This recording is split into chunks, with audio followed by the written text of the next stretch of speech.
Tea time with E.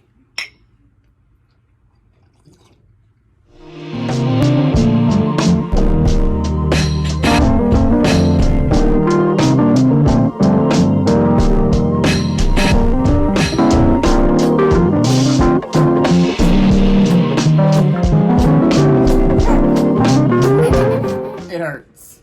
So. It's too heavy. But Lachelle, what else do you feel like nursing school wise, how else do you feel that impacted you? Like, what else do you think?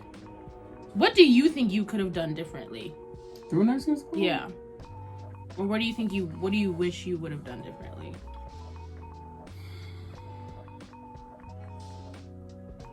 I would say, if I knew how much nursing school would have took my time, I had a boyfriend at the time, not the greatest relationship. I was a victim of domestic violence during nursing school. A lot of people don't know that.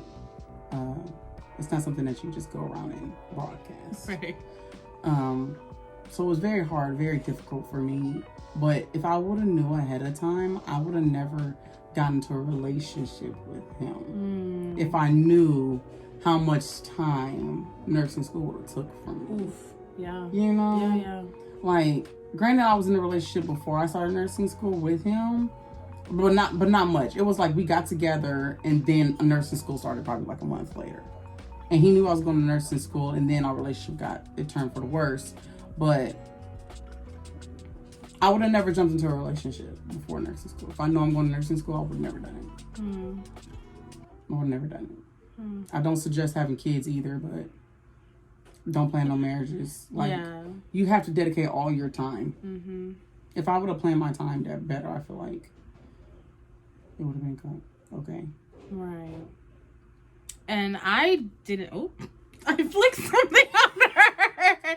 It's okay. We're nurses. But no, I didn't actually know that you were a victim of domestic violence until we actually talked about it.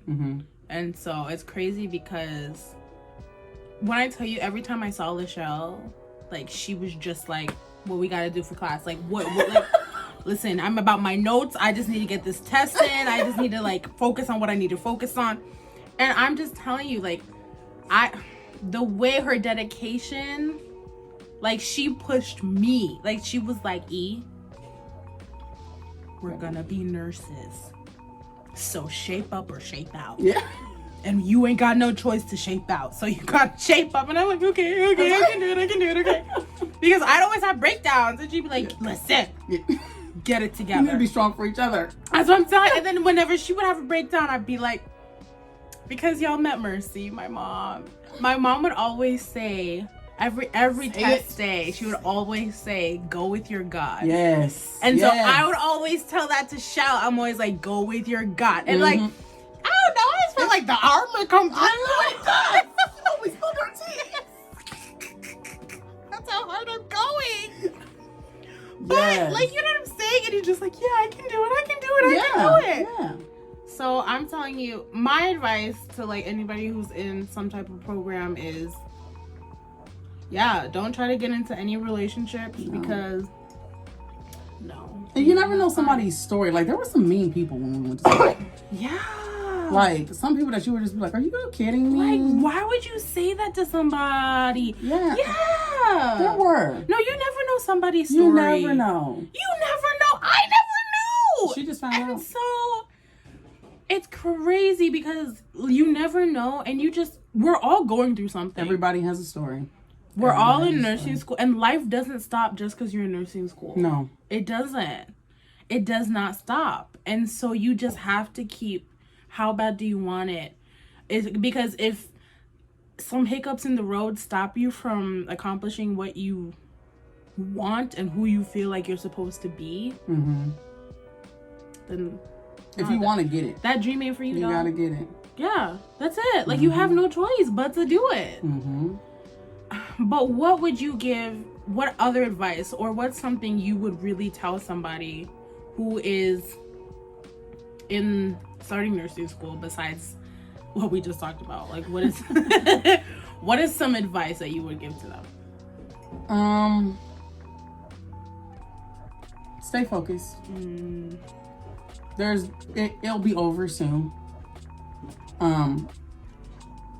Everybody studies differently. Yeah. So do what's best for you. If group studying is not it, then don't do it. Don't do it. Don't do it.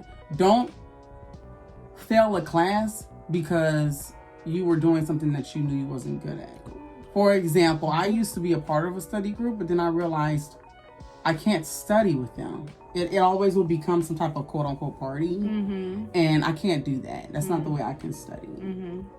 So I had to they still cool, they're my friends, cool. But when it came to studying, I got to be by myself. Yeah. And I had to have music to study. Yeah. I have to do something multitasking. Yeah. Because quiet, I get paranoid. So find out your study tips. Habits. Study habits. And expound on those. Stay focused on the task at hand. Yeah. I would also say, find somebody who is going to push you the way they're pushing themselves. Yes. And it should be the same. It's vice versa. I should be going as hard for me as I am for you, and you for me. Because it's a lot. It's really a lot. Just to say that, we've been through this together. Yeah. And we always talk about how we went through this whole traumatic experience together. Because I'm telling you, there were times when Lachelle would have to drag me. She's like, let's go, come on. And I'd have to drag her. It's legit. It's give and take. Find people who are going where you're going. And hold each other accountable when you have your BNS. Hold each other accountable. Because when I miss classes or she miss classes, where you at? What do you think you're doing? You think you're missing class for what? I had to be up at 6. Right. Oh, you wanted to sleep in? Yeah. Oh, no. We don't do that. No, we're not doing that. So. But what is some advice that you would give, or what is something you wish you knew about the profession before you started? I had, what is the word? I struggle with talking to families. So if I knew that there was just as much of a family component, maybe they should make it a course.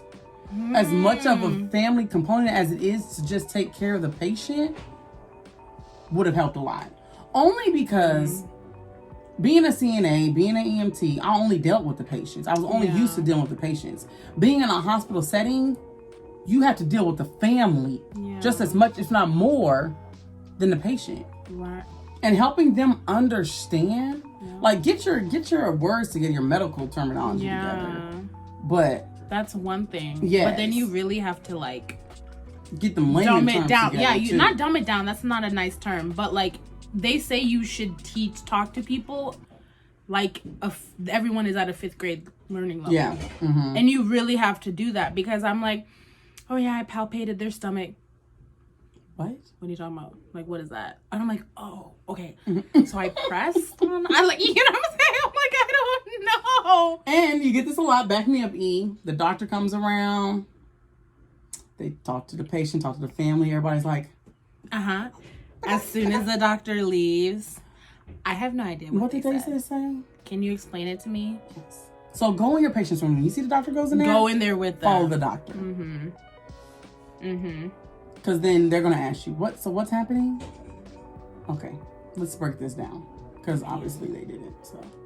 Man, wow. There's a lot of advocacy in nursing too. You have to advocate for your family, patient, and yourself as a nurse.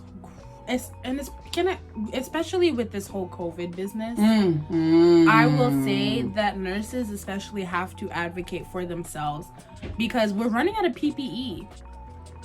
How do you expect me to go take care of a patient who is in isolation without PPE or the proper PPE? Because I'm not taking care of myself. Yeah. Now I'm not protecting myself. Yeah. Because you guys don't want to give me the proper PPE. Listen, you're too valuable. Advocate for yourself. Very. Don't think that this is just something that I should just settle for, or nurses should be treated a certain way, or If a doctor's being mean to you, I just have to take it. Girl! That? Not Elaine. Not Nisei Elaine Conversana. It won't be her. It won't be Lachelle either. Because I work too hard for you to treat me a type of way. You know what touched me? Side note, speaking just to piggyback off of being treated negatively by doctors, a physician came to see my patient the other day. Had a stroke one. The patient had a stroke. And the doctor told the patient, so who's the boss? And the doctor was like, you are. And the doctor said, no, she is. Talking about me, the nurse. And I was like, come through, doctor. Come through, because I am. Because in order to get to them, you got to go through me. Or if anything, if the plan changes, if the doctors order something because of something you said to them, girl, take that. I got to give it to you. Like, you gotta give me my or take it away from I'm you. with you for 12 hours. 12 hours, if not You'll more. come in for 5 minutes. Barely that, if that, like, honestly. And if something happens to the patient, I'm the first one to see it. So come through, doctor. All due respect. Thank you, sir. Yes, I appreciate it. Thank you. I appreciated it. Yeah. And the patient was like, yeah, you're right. And I felt amazing at that moment. It's true. Like, you know, it's nice when you feel appreciated by a doctor. It is. For sure. It is. For sure. But there will be some that they don't care. And that's not to say we're better than doctors. No, it's not. We all have our own role. Everyone, it's just we're all a team. Yes. Like, we're all working together. Yes. That should be our focus, is everyone is working together. Like, I can't do my job without you. You can't do your job without me. So. Let's just have a little respect for everybody and some common ground. That's true. Yeah. But, I don't know, Shell. Is there anything else you want to say to the people? Get you a BNF. Get you a BNF. Like, legit, it was funny because I moved away and, like, Shell was like, but you're moving and, like, we're not going to be friends anymore. And I'm like, bro, you're stuck with me for life. Like, what do you mean? What do you mean? I did say that. It was a sad moment. She was like, I don't understand. Like, I don't get why. I know, because I had nobody else. I don't have friends and people and I didn't. Yeah, and you gotta get you a BNF that knows what you're talking about. Like, yeah, I got friends and I got a support system. My mom, my sister, you know, I got people to talk to, but they don't understand. And it's not their fault. They never will understand. It's just, we went through something traumatic. I've been a nurse for 2 years, and my sister still doesn't understand why I can't get off at 7:30 on time all the time. So. But she really does be getting off late. I'm not gonna lie. I do get off late. Like, sometimes it's the nature of the beast. Don't leave your patient if they're crumping. No. Side note. No. And I'm telling you, Shell, I already know, like, I haven't worked with her, but I know she's a bomb nurse. Like, I know she's the bomb. Like, I see her badge and it's like preceptor. She has like all these pins, and I'm just like, this would be enough. I'm like, yeah. I'm like, I'm so proud. Like, because I know she's always charged. I'm like, be the best nurse you can be. Oof. Do whatever you can for your patient, for yourself, yeah, and for those families out there. Yeah, and you'll be fine. You'll be alright. We're all humans. That's it. But Lachelle, thanks for coming on my channel and having some tea with me. Never mind. But you guys, thank you for watching our video. Thank you for subscribing and all that good stuff. Don't forget to hit that like button, leave a comment, let's talk about it, and just stay calm, stay safe, okay? Especially in these are some crazy times, okay? We're gonna get through it. We are going to get through it. Crazy times. Just stay calm, stay safe, and stay at home. Yes. Because we can't stay at home. We have to go there. We have to go to work. Corona in the face. In the face. Every day. So because we can't stay at home, we need you guys to stay at home for us, okay? Yeah. So, love and peace to all. Thanks for watching. Bye,